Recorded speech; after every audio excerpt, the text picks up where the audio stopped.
like for me, college parties aren't like going to someone's dorm room, it's like, what restaurant are we going to try today? What new club is open? What new, art galleries open? Like I have to go into the city, and it's like the best thing ever. I prefer this over, any US party. My friends look like they're having fun, but I'm like, but look at me. I'm I'm at like a new place every day.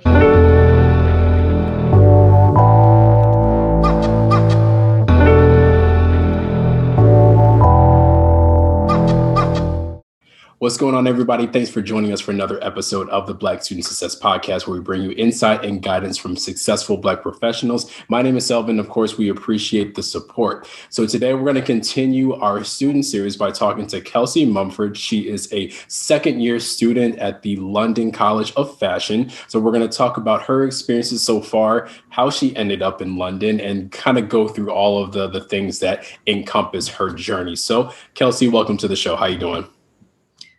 I'm amazing. Thank you so much for having me. Yeah, absolutely. Absolutely. So now we're going to give you the opportunity to, allow you to introduce yourself to our audience by answering, who is Kelsey Mumford? Yeah. So Kelsey Mumford, just me as myself. I'm definitely would describe myself as a creative, driven, future-oriented person, an artist, entrepreneur, really good, dedicated friend throughout all of everything I do, really ambitious scholar. I am obsessed with learning anything new, whether or not it's in, the realm I want to go into or not. And yeah, definitely would consider myself an activist. I try to spread any kind of social activism throughout my work, whether creatively or not. And yeah, that's usually everything I do has a meaning behind it, whether it's racial justice or, global sustainability. Those are my two big things. So yeah. Nice. Well, thank you for that. So let's take it back to the beginning. So what was your childhood like? What was it like growing up? Some of the people who you, influenced you, experienced. What were all of those things like leading up to the point where you got to school? Yeah, so I definitely had a very untraditional childhood, especially for a Black girl. My parents love to remind me and my sister about how we're definitely on the other end of the spectrum. I grew up in a French school, which immediately is just not something that everyone has. I speak French fluently, and just that on its own has opened up a lot of cool opportunities, going to French festivals, and that sort of, I think, kind of sprouted my interest in art, like going to all these art festivals and seeing, French music and all this stuff. It's just really interesting experiencing other cultures. And, my parents are very much pushing academic success. They're always sending us to camps every summer. I spent majority of my summers starting from age 9, just away from my family for a month at a time, just at camps, learning, they want us to be really well-rounded, sending us to Connecticut, Savannah, New York for camps, just so, we see the world in a less arrogant way, I guess, go through life a bit more confidently. And then especially through athletics, before wanting to be an artist, I was very focused on being a competitive swimmer. And even besides that, basketball camps and volleyball camp and tennis camp, anything. My parents forced me into a lot of stuff. So I'm glad that I have experience of all of that. But yeah, it was also a lot of pressure growing up because I did not know what I wanted to do. I'd had so many experiences that I was like, okay, what am I even going to do now? I could be a tap dancing basketball coach who also speaks French. What am I going to do? So that was definitely stressful growing up. And, I know that there shouldn't be that much pressure on deciding what you want to do at such a young age. I mean, even leaving college, there shouldn't be that much pressure because you're so young, even, as an early 20-year-old. But luckily I came around. But yeah, growing up, especially in Pasadena, California, a predominantly white area. I went to a French school, which is all white, transferred from that school to a private all-girls school, which was predominantly white, and people who did not look like me, people who had very scary amounts of money, wearing Cartier bracelets to school. And I'm just like, oh, that's new, and then luckily when I decided, I don't think being at the school is best for me. It was, private all-girls schools, as many people know, it's very much innovating girls to be the next, politicians, scientists, mathematicians, which is great, amazing, STEM. We love STEM. But I was like, I don't think, wasn't excelling academically. I was kind of stressing out around all these really, smart white girls who are just, affording really expensive private tutors, just excelling. And I was like, I think I want to be an artist. My parents were like, are you sure? I'm like, yeah, I think I'm sure. So sophomore year, ended up going to a public art school in downtown LA, which if you can imagine going from a private in Beverly Hills to a public in downtown LA, quite a culture shock. But that was, besides, finally getting into the art world, that was when I truly was able to like own my like Black identity. Because up until then, I didn't even know what that was. I was just, the Black girl amongst white people. I did do Jack and Jill. If anyone knows what Jack and Jill is, that, organization for Black folks. I had Jack and Jill for me. So that was my Black hub. But besides that, it was kind of miserable and really confusing for my own identity, but definitely transferring to an art school, like changed my life. And I made all my Black friends, my Hispanic friends, and just like parties. It's fun. It was great. Yeah. World childhood, but it came around. There you go. There you go. It was culture shock in a good way. Yeah. Very good way. Yeah, that's what's up. So, and I'm glad that, you still had some time after you kind of got into a more fitting environment to really thrive in that, find your identity, really be comfortable with yourself, and then have people that are supporting you along the way. Yeah, of course. Yeah, absolutely. So now, when it came to your major, and then even specifically the school that you chose, what was that process like, and what inspired, all of those choices? Yeah, that's like a week-long conversation. I'm gonna try to shorten that if I can. That was I think I don't even care how the rest of my life goes. Deciding what school to go to it has to be the most stressful like period of my life. I don't care what anyone says. Like, I have a very specific goal in life. And I'm also that person that, I'm not the best with group work because I like to, definitely be the leader. I get very pushy. I like to be the best at everything. I'm a perfectionist. So when I wanted to go into art, specifically fashion, I was like, listen, I need to go to the top school. That was on my brain, which once that's in your head, you're setting yourself up for months and months of stress, because if you're setting yourself to go to the top school, stuff comes with that. It's like, being like, you know what, I'm gonna go to Harvard, and then having like no preparation whatsoever. So yeah, my parents were like, oh, okay, she wants to go to this school, looked it up, sounds competitive. They're like, okay, you've never done art before. People applying to the school are much more prepared than you are. So that became a lot of summer camps, a lot of art camps, a lot of weekend art classes after school just to prepare myself. And deciding to go to London was not on my brain at all. It only was hovering because I knew it was amongst the top schools. I applied to around 19 schools, got accepted to 18, which is a flex, I think. And I think a majority of them were UK, just because I was focusing on that. And then, like Parsons and like, the top in the US. But once it came down to FIT in New York and London, College of Fashion, I was like, you know what? Why not, first of all, go abroad for college? That going abroad, even for like a semester program, could be the best thing for you just to be a more well-rounded person. Like going to experience another culture is amazing. And it's considered it's the fashion capital of the world. And like, that's why not, just like a why not. So I chose London. Finding my degree was difficult because I wanted to be a fashion designer. So just fashion, like, women's wear, men's wear, something general was just what I was going to do. But the school stumped me, and they did something that I did not expect. They have a mandatory program for international kids. That's a preparation year, a foundation year, where they make you do a year experimenting with fashion business, fashion design, illustration, and media. Just because they know we all are, cocky teenagers out of high school, just like saying that have our life planned out. And they're like, oh, but do you? And I went in there telling them, listen, you can convince me all you want, but I'm going to do design.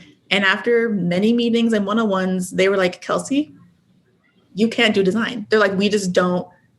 And they control your decision, whether you like it or not. They know what's best for you, which was really hard to come to terms with. They're like, Kelsey, we're putting you in business. Like, you have great communication. You present yourself better than the students want to do design. You already have a design background, so doing business won't be difficult for you. And I kept, so they said this is what was interesting. The biggest thing that made them put me in business rather than design, the design kids said, I want to be a designer. When I walked in, I said, I want to own a brand. And that immediately was like, Kelsey, no, don't go the design route. You can still get to business. You can still own a brand by going either way. But guess what? Guess how you get there faster? With a business degree. And I was like, you know what? Cool. Put me in business. So my major right now is called Fashion Visual Merchandising and Branding, learning about the physical, online, and visual aspects of branding and marketing and how that attracts a customer, all this fun stuff, learning how to build a brand, build your market, build your target audience. And it's, as much as I don't want to say it, it's been the best experience ever, because I'd be miserable if I was in design, because I learned about the degree further. And I was like, wow, they knew what I wanted before I even did. It took them 2 months to convince me. And I'm very, very happy that they ended up doing it, because it's amazing. That's what's up. That's quite a bit of a story. I wonder what that's going to sound like if you were to put it in like a 6-episode series. Yeah. So many ups and downs. Yeah, no, that's awesome to hear. Having the opportunity to be able to go through that mandatory program and learn about all the different areas. And I'm sure that, helps even those who maybe even want to get into business and find that design is actually better for them. But I'm glad that you found your way when it came to finding something that was really a good fit. It's still within the industry that you want to work in. Yeah. You're still being exposed to the design aspects, and you have the background already. So it sounds like you're set up to really be a really good professional once you've, gotten to that point. So that's good that you ended up there. Also major networking. And what? Major networking, because now I have friends who went into design or media, and I could reach out to them in their future careers and have already a partnership or whatever. Yeah, and you can speak both of their languages too as well. Mm-hmm. So that's what's up. So now, after you had transferred to the high school, were there any activities that you got into to really try to cultivate this art interest that you had at that time? Yeah. So I mean, not as much as I would have if I wasn't at a strictly art school. I was doing, I didn't have a traditional high school experience. My classes were photography, AP drawing, AP 2D design, sculpture, and then math. It wasn't, I didn't have I did history and English still, but they definitely, that wasn't their priority, which, is controversial, which they're still trying to figure out. But I had my arts first. In terms of the fashion side, every Sunday I drove an hour out to Claremont, and I worked with a retired designer, and she helped me, she was my mentor, helped me learn how to sew, helped me use Photoshop and all this stuff. And she was a blessing. And she's the reason I got into the schools. I could not have done it without her. So I definitely, I'm pretty good, especially my parents. I have to give credit to my parents, because, they are good. Yeah. They make it actually happen. The paper, they really pushed me to be like, Kelsey, you want this, just do it. Don't complain, just do it. It'll be worth it in the end. It's always worth it.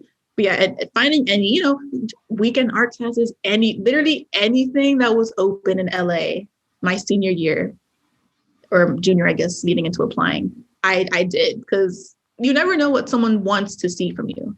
And if you're prepared in almost every area possible just to say something, it's impressive. So, just make a checklist and just go down the checklist of what you would want, someone to know about you. And that was the front of my brain for that period of time leading up to that. But definitely going to art school helped, because, I had that leg up on people who might not have had any drawing.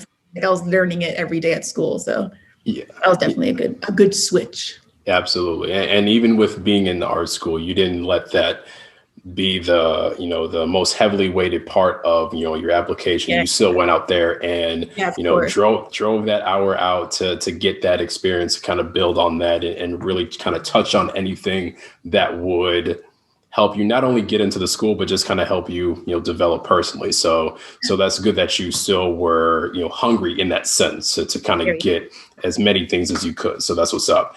Now, So this is going to be actually cool for you to kind of get into when it comes to that admissions process. So, and you can probably, talk about the differences between applying to schools in the States versus, international schools. So what was that whole overall experience like for you? Yeah, that let me see how much I didn't wipe out of my memory. That definitely stressful, a lot of deadlines. The US is not as strict as European schools, so that wasn't as stressful, but it was weird having to have a completely, like, my brain was like split down the center for like how to adapt to a US application versus a UK, because they want very different things when it comes to like how you're projecting yourself as an artist, which is really weird because I had to like show myself, but like in two ways that weren't really similar in any sense. So I was like, I was like questioning like throughout the process, like, am I showing Parsons me, but like also I didn't put that in this one. So like, is the London school not seeing it? Like, it was like weird. But the main difference that made applying to European schools awful is the legal aspect of applying. The documents you have to show. They need to see everything. It's almost like you committed a crime, like how much they want to know things about you, like getting your biometric, handling the visa, making sure your passport's up to date. Like all these things was so stressful just to like apply. Like, I'm not even at the school yet. I don't even know if I want you guys, and you need all this information on me. It was a lot. And for US schools, I had to show them, they just say like, show your work. You can bring like 10 pages or like 3 of your best like final projects.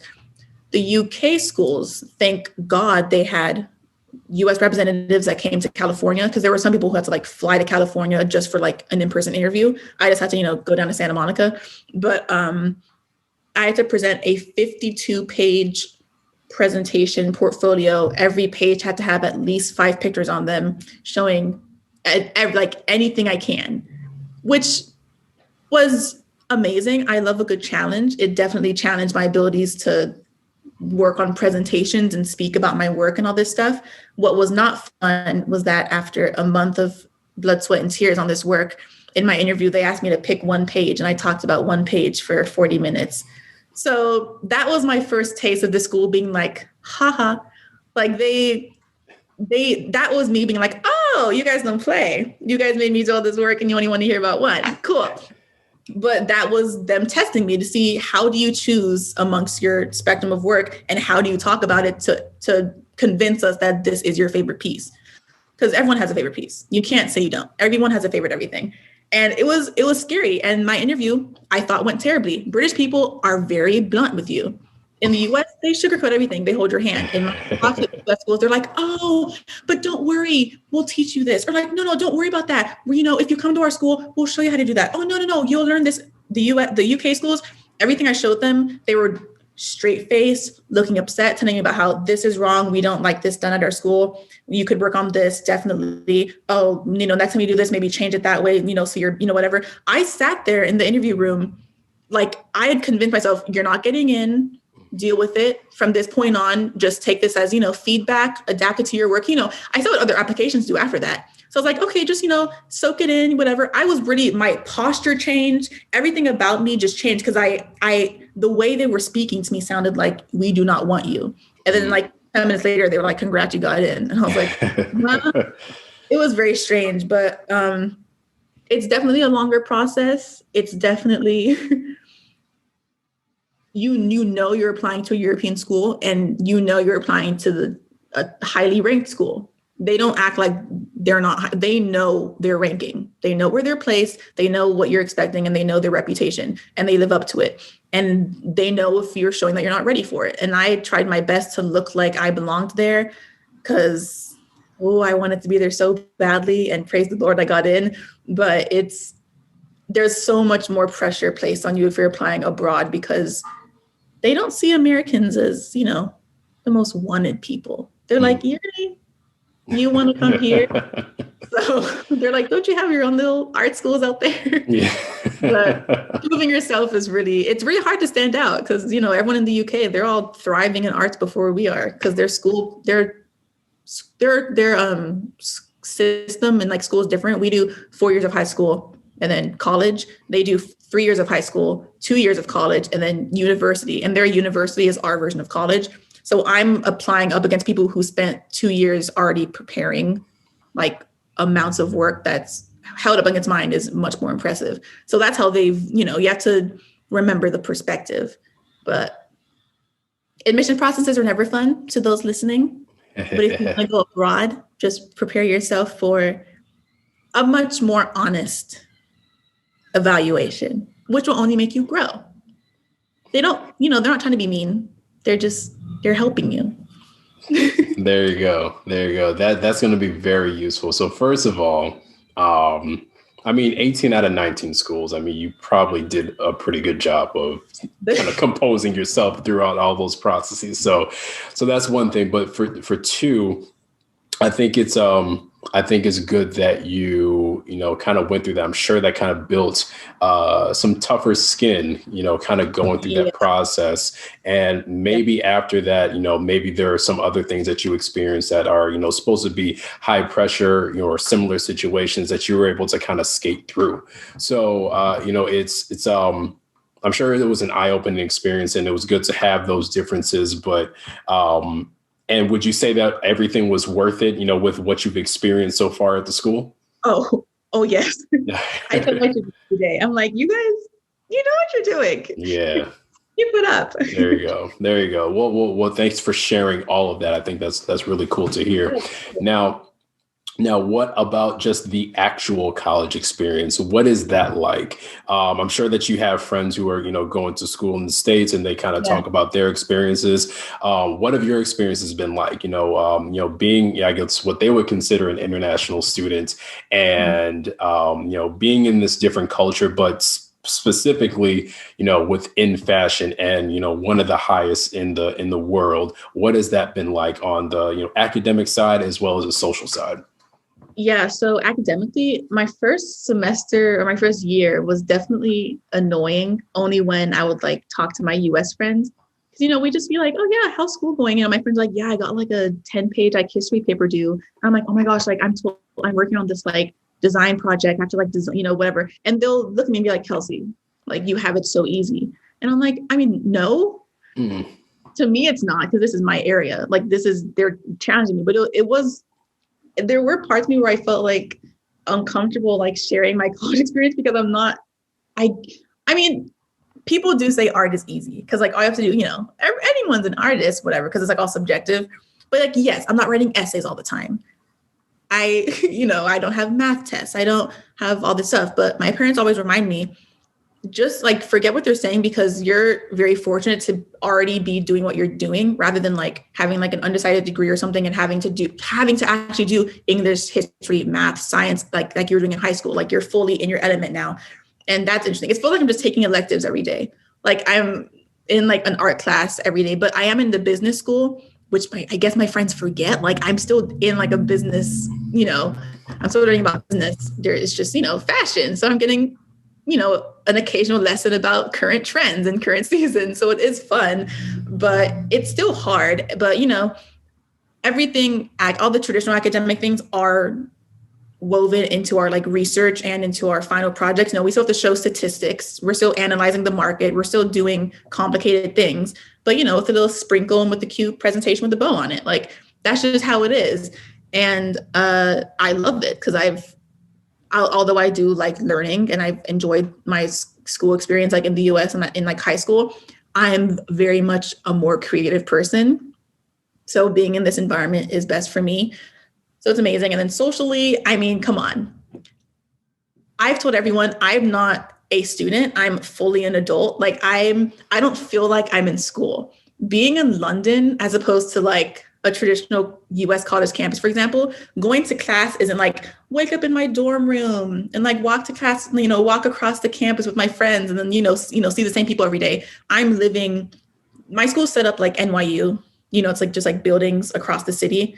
So for me, going to class isn't just walking across the same path every day. I get on a tube, I'm sitting on a tube underground, at 7 a.m. surrounded by all these adults going to work. I'm walking to class. It feels like I'm just living as an adult, not even going to class. And it's also amazing because it forces me to explore the city. like for me, college parties aren't like going to someone's dorm room, it's like, what restaurant are we going to try today? What new club is open? What new, art galleries open? Like I have to go into the city, and it's like the best thing ever. I prefer this over, any US party. My friends look like they're having fun, but I'm like, but look at me.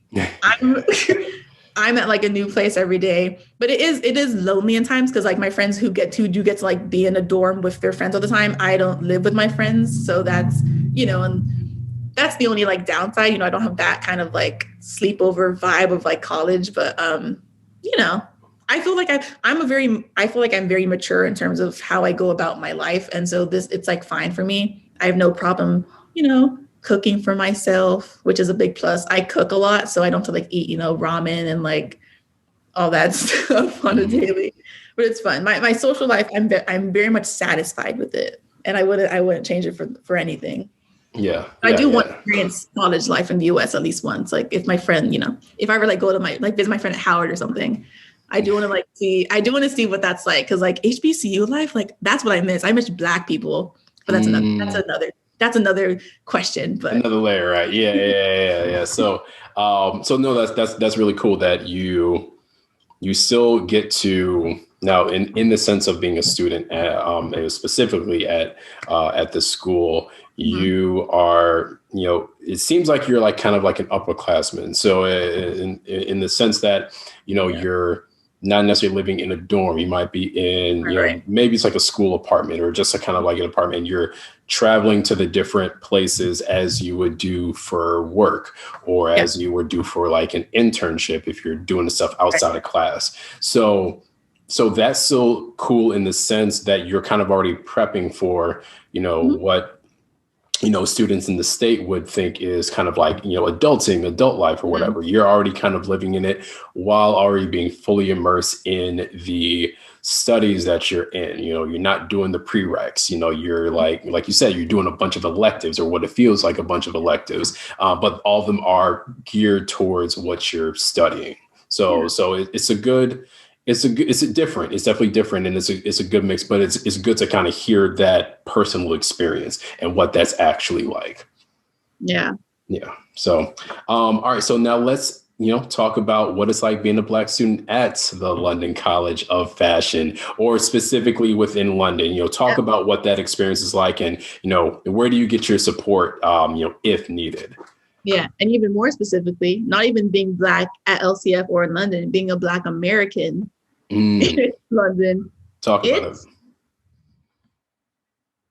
I'm just gonna say it's hard because like I can't even sugarcoat it. Like even having been there, I guess a year and a half, 2 years ish, it's like hard every day. It's hard. You constantly feel judged. I always joke that like Europeans can sniff out an American from 100 feet away because like the attitude just changes. I will say, and I will admit this to you guys only. If I'm ordering coffee or if I'm at like a restaurant, I put on a British accent for little interactions like that, because something like getting coffee before class is what makes my day good. And I don't want to walk up and be like, hi, can I have a coffee? Because like they'll be like it's weird how they respond. It's very strange how they respond to like hearing an American accent or just hearing, I don't know what it is. I still have to do more research on that, but it is hard being Black at this school. My international program. Now that I'm in my degree, I have my friend group.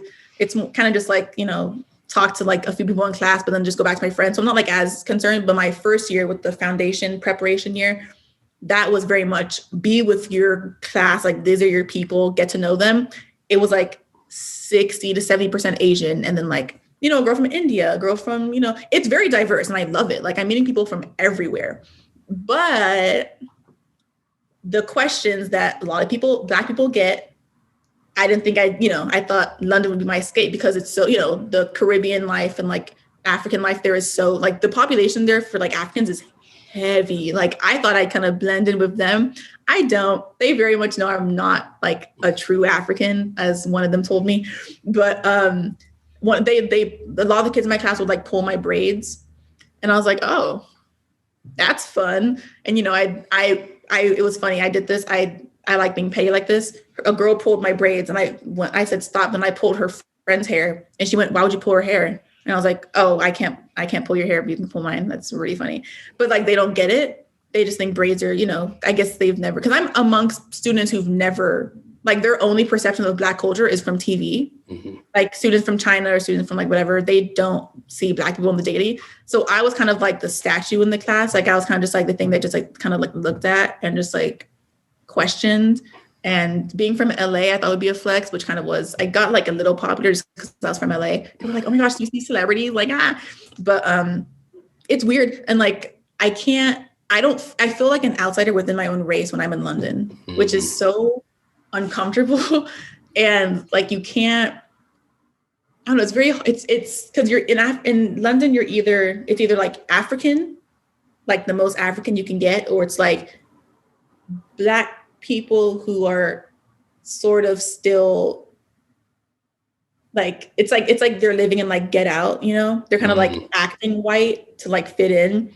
And I don't really do that. Yeah. So I'm like in between, like, I would love to be like, totally all up in my African culture, but then I also don't want to like walk around being like really prissy and like whatever. So it's very strange. I don't identify with like either side, and there is support, sort of. Okay.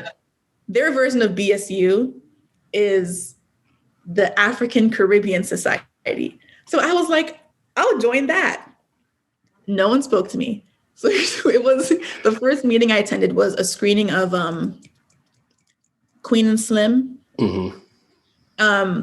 And I got in there. I was like, "Oh my gosh, look at all these beautiful Black girls. Like, this will be great." And I was like, "Hi, I'm Kelsey. I'm from California." And they're like, "You're from California?" I'm like, "Yeah." And they're like, "Oh, why are you in London?" And I was like, "For this school. Like, why not be in London?" And they're like, "Oh, okay."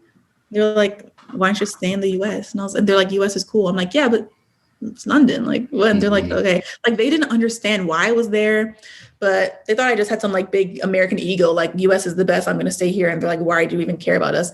So it was weird. I made like one friend from the African Caribbean Society, but it's so uncomfortable. And, there's no like Black music at like any clubs out there. It's all like techno, like DJing, whatever.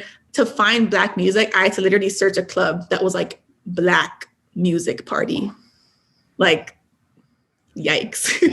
And it was pretty bad. It was all Black people, which is fun. I made like some Black friends there, but it's definitely interesting. And I do get a little sad when I see a lot of my Black friends here who are at HBCUs who are just like amongst that Black love every day and like all the fun parties, like it's super hype. And I'm like, ugh, like West Coast culture, you can't beat that. Or East Coast also. But yeah, it's hard. And I don't think it'll get easier. Also, my whole friend group, they're all white. Like that's just how it happens. That's been my life forever. So I'm not uncomfortable being with white people. I just wish, I could have someone to like complain with and like relate to. Yeah. Well, it's definitely great to at least hear the honesty in that response and like your what that true experience is, because it's one of those things that we have to kind of think about whenever we want to pursue something. Okay, what's the outside environment going to be like? Am I going to meet people who are going to have similar interests or backgrounds as me? And if not, how am I gonna basically maneuver through that or navigate through it? Because you're there for school, right? That's the first thing, and you want to make sure that your attention, your mental health is on point so that you can do well in that. And, having that extra, burden, if you will, of trying to, maneuver and find that support to kind of help you push through. I can definitely understand that that's difficult. So, but it sounds like even with those, small instances, like the one girl in the club, or the folks in their version of BSU, if there was somebody who got in touch with you, you're still kind of trying to hold on to those experiences or like kind of grasp on those and see your way through. But it's definitely commendable for you to kind of explain that, and as well as kind of continue to push through, because you've got your eyes on the prize. You went to school in London for a reason. I don't have time to. And you ain't got time for this, right? So definitely keep pushing. Yeah. But But I'm also the person at home who calls out like racist things, and it's all over London. I don't have the energy. People like cultural appropriation is screaming in London. White girls in bed, it's a lot, but yeah, you yeah, gotta. yeah. This is not my You got culture. your tunnel vision. Yeah, Yeah. you gotta just block it out. There you go. There you go. I'm sure, if you do decide to, move back to the States after graduating, one is probably going to be like really refreshing to kind of be back in that environment. And then two, if you do run into those issues, those kind of, cultural appropriation and, racially charged instances, you can be like, I was in London. you Yeah. know? You think that offends me? Okay. Yeah, exactly. So definitely keep pushing with that. We definitely support you with that. Now, everything that you've explained can basically, clumped up into advice that, that you could give to high schoolers, especially if they're looking to go to school overseas. But is there anything else that you would want to add to that in terms of, the pursuit for college, especially if they're looking to go overseas or specifically, to the school that you're at now? Yeah, I think the greatest piece of advice that I kind of try to tell as many people who like contact me is just, this is so cheesy, but to be yourself, but not necessarily in like, no, yeah, be yourself. But specifically, when you're applying to schools, it's very easy to obsess over, who that school is and what they're known for and what they stand for. And then like you kind of subconsciously alter your application to fit like whatever box you think they're looking for. Do not do that because everyone else is doing that. You need to stand out as much as you can, because I applied to a lot of very diverse schools and I definitely was trying to, sound more posh for this school, or like sound a bit more like very carefree, like, ooh, art's kind of like just my vibe. Like, just trying to like change myself just so that I sound like someone who they would like. But don't do that, because it's such a waste of energy. And like you'll jump out way, their job is to look at applications and they know when someone stands out. So just be yourself. I know it's probably like the most annoying thing to say because everyone says that, but you have to, because there's only one of you and they want that. They want the person that knows who they are. And that was the one thing I realized that towards the end of my application process, but definitely now when I'm hearing like my other friends who are applying now and they're telling me how they're doing, I'm like, why would you tell them that? Like, you don't do that. And they're like, yeah, but then I'm like, no, just don't. And it's okay. It's okay to not, oh my gosh, it's so okay to not like have some boxes checked. Like you don't need to lie. Don't like crazy lie. Like, don't like say complete things that like they might test you on later, but don't feel like ashamed for not, doing like this AP class when someone else who got in did. Like, don't, because I have a lot of friends who are freaking out over, oh, my friend got into this school and I didn't take that class. And what if they want me to? Like, no. Just make sure that whatever you're presenting is the best of your best, and they will appreciate that because they're human. They know how scary this application process is. They're not going to be mean to you. Like, they're not going to purposely tell you, oh, we didn't like you because you didn't take AP Calc. Like, no, unless it's one of their requirements, which I don't think schools, I don't really know how schools do that. I didn't do AP Calc, but like, don't try to alter yourself in any way, because it's just, you'll regret it in the long run. And it's also, it can stick, which is the worst thing. Once you get a ball rolling, it could keep snowballing. And then eventually you'll be like, wow, I made this up a few years ago and I've been, building my college personality around this. Cause listen, all you youngsters listening who are thinking of college is, people say it's like a big step. It's like not really, but once you're actually in it, like a few months in, you realize how independent you have to be. And you're going to meet a new side of yourself, which has been so fun for me because I've like loved myself even more since college, because I'm like really cool, like as an adult. Like I like my new vibe, but you're going to be introduced to a new side of yourself. That's just because environment changes everything. Like you have no idea how not spoiled. What's like, I'll just say sheltered. How like sheltered you are, if you've been at the same high school for 4 years, or like even if you've been at one of the schools that's like preschool to 12 and you've never left, like that on its own Like, yeah, you're the same person, but you're in like a whole nother environment. You're going to change very quickly. Hopefully it's a good change. And if you ever have stress, college counselors, as much as they have a reputation of not being that helpful, you control whether you're helpful or not. If they're not sounding helpful, you have to control the conversation. Because I talked to a college counselor my first time because I was dealing with like all this anxiety and like homesickness. And I was like, this isn't for me. I had the conversation about, do you want to even be in London? We can swap schools now. But I was like, you know what? This counselor is not helping me. And I told her, I was like, listen, you need to lay down all the things I need to do to keep me at this school because I want to stay here and my brain doesn't want me to. So you need to help me. And she was like, oh, okay, that's what we're doing. I'm like, yeah. So take charge of your life. That's what college is for. You need to start owning it now because once real life, as they say, hits, you got to be ready because it's fun. Life is fun. We can't be stressed. Stress is not for us. We have to push the stress away, think positively. Everything will go smoothly if you just want it to. But hey, I mean, my advice is very general. And it's the reason it's general is because everyone says it over and over again for a reason. We just have to listen to it as much as we don't want to. But you have to come to terms with it. And if college isn't for you, that's okay too. I know there are those kinds of people also. There's so many paths you can take. And you can also get a degree and just not even do anything with it. Like you can literally get a degree and then like just go like travel the world. Like life is what you make it. It's not a song, it's a song. And you just, go through it with as much ease as you can. Do not put any stress on yourself. Don't apply to as many schools as I did. Don't stress. Talk to people. Always talk to people, no matter what you're feeling. Because falling into the pressure of just school, it's such a small part of your life. Once it's over, you're going to be like, I fully have so many years ahead of me. And I spent all this time stressing on like 4 years of my life. Unless you want to be like a doctor or something, then, it'll be more years of school. But as you're preparing, just remember, like if you're a senior preparing, think of how fast high school went by. So don't put a pressure on like another 4 years. It'll go by. And like, I'm shocked that I'm almost done with my second year. Like it makes me want to cry. Like I was just a freshman in high school. It'll go by. So you might as well just go in with a positive attitude and just please be yourself. I can't even stress that enough.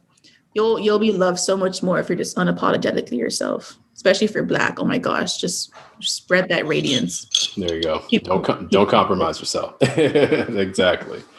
There you go. So, all right. So now before we wrap up, Kelsey, I want to get an opportunity for you to let us know a couple things. So one is, what's best food on campus or best food in London, whatever you want to choose with that. And then your top 3 memes of all time. I already see where this is going. Well, best food in London, I don't want to be that person, but I'm going to say it doesn't exist unless you're really wealthy. Indian food I'm just going to say the best Indian food is in London. Oh, also in India. But if you want to eat good in London, go to any Indian restaurant. You'll be set. There's no good food on campus. It's all bad. I get like Skittles. That's the only thing I can trust. Top 3 memes. I'm not a memes person. Okay. I literally don't because our memes just the ones where it's like a picture, or can it be like a video, like anything? Yeah. So either the picture or a video that has its viral quality. No memes. I feel like I'm old because of memes because I'm not. I guess I do really like the I don't even know if that's a meme. I don't even know. Well, go ahead and describe it, and then we'll go from there. Wait, it was like a trend like a few months ago. I don't even know. Oh well, what can I even think of? I love videos of people cooking. Okay. That's my version of a meme. Anything that is making fun of like vegan food, I'll do that. Those are my. So like eating paper or stuff like that. Okay, there you go. All right, there you go. All right, we'll take that. Awesome. There you go. So So Kelsey, thank you. This has been absolutely amazing in terms of, you describing your experience and, how you're getting through it. And it sounds like you got a bright future ahead, especially in fashion. And so, all the Black love will be back here once you're ready once you I'm graduate. so excited. Yeah. So anything else that you want to leave with our listeners before we wrap up? Yeah, I mean, just coming from a Black female who I would say is doing a pretty stable job excelling in like a realm that she wants to, I just hope all of you can just take your own path and like run with it, because we need more people of color who are just overly confident in themselves and not worrying about what other people think, because we deal with enough pressure already. Don't let anyone, determine your career path for you based on how you look or your background or anything. Just stick with it, because, being an artist was not the expected career path of my family. But, you just gotta do you, and you'll be set. And, just remember that the entire Black community is supporting you, because we're the best. There you go. Let them know. We've been through a lot, so we'll be here, and don't be afraid to just ask for help whenever you want to. Perfect. Well, Kelsey, thanks again for your time and your story. Thanks to everybody listening, watching.